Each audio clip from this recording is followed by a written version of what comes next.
Assalamualaikum warahmatullahi wabarakatuh. Perkenalkan, nama saya Nurwita STRGZ, peserta Latsar golongan 3 angkatan 21, kelompok 2, NDH 11 dengan jabatan nutrisionis ahli pertama.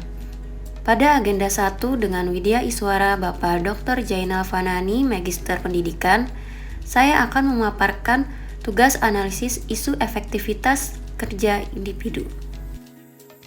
Jabatan fungsional nutrisionis dibuat berdasarkan keputusan Menteri Negara Pendayagunaan Aparatur Negara nomor 23 /Kep/M PAN/4/2001 tentang jabatan fungsional nutrisionis.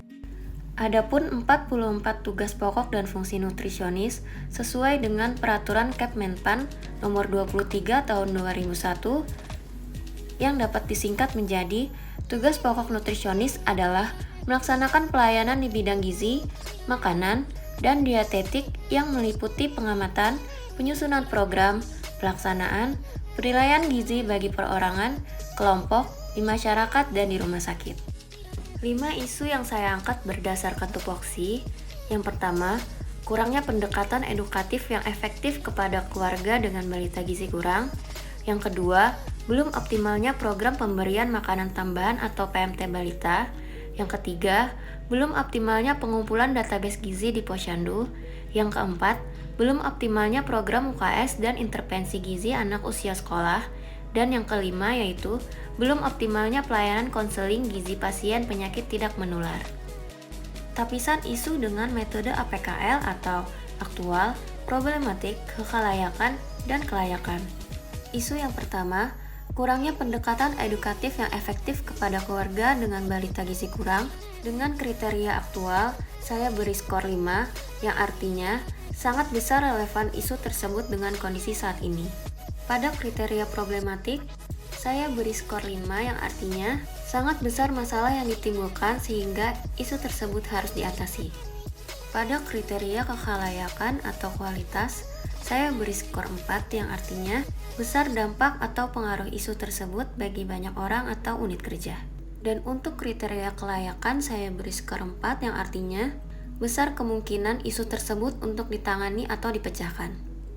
Besar total yang didapatkan adalah 18 dengan ranking 2. Isu yang kedua, belum optimalnya program pemberian makanan tambahan atau PMT pada balita. Dilihat dari skor kriteria APKL, didapatkan total skor yaitu 16 dengan peringkat ketiga untuk skala prioritas. Untuk isu ketiga yaitu belum optimalnya pengumpulan database gizi di Posyandu, dilihat dari skor kriteria APKL, didapatkan total skor yaitu 19 dengan ranking pertama skala prioritas. Untuk isu yang keempat, belum optimalnya program UKS dan intervensi gizi anak usia sekolah.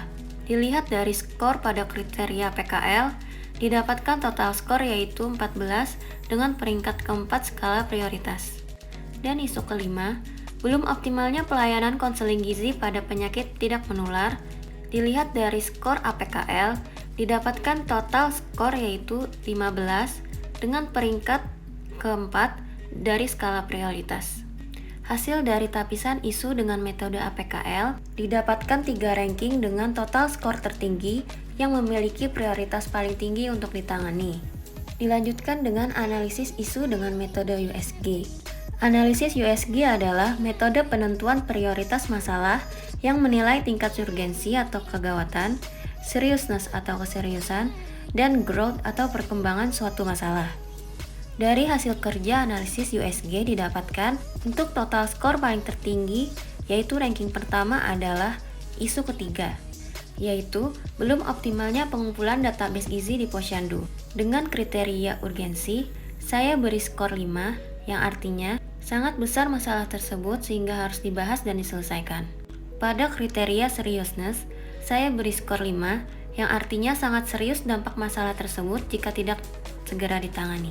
Pada kriteria growth, saya beri skor 5, yang artinya sangat besar potensi masalah tersebut akan berkembang dan memburuk jika dibiarkan. Dilanjutkan dengan analisis masalah dengan diagram fishbone. Masalah utama atau yang terdapat di kepala ikan yaitu belum optimalnya pengumpulan data gizi di Posyandu. Untuk identifikasi kategori penyebab utama, yaitu ada kurangnya pengetahuan dan keterampilan dalam mengaplikasikan tools digital. Material, belum tersedianya template tools digital untuk mengumpulkan data gizi. Kategori metode, belum tersedianya SOP atau alur kerja yang baku. Pada kategori mesin, belum adanya tools digital untuk mengumpulkan data gizi tingkat kadar. Alternatif pemecahan masalah. Pada masalah utama, yaitu belum optimalnya pengumpulan database gizi di Posyandu, dengan akar masalah, belum adanya tools digital untuk mengumpulkan data gizi tingkat kadar, maka alternatif pemecahan masalah yaitu melakukan digitalisasi dengan memanfaatkan tools sederhana seperti Microsoft Excel. Pada akar masalah, belum tersedianya SOP atau alur kerja yang baku, alternatif pemecahan masalahnya adalah menyusun SOP atau alur kerja mulai dari proses identifikasi masalah sampai terkumpulnya data kebutuhan.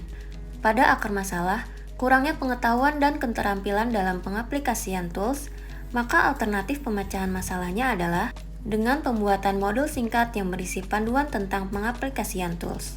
Pada akar masalah, belum tersedianya template tools digital untuk mengumpulkan data gizi, maka alternatif pemecahan masalahnya adalah pembuatan template tools Microsoft Excel berfokus pada penginputan data. Sekian pemaparan analisis isu efektivitas kerja individu pada agenda 1. Terima kasih atas perhatiannya. Wassalamualaikum warahmatullahi wabarakatuh.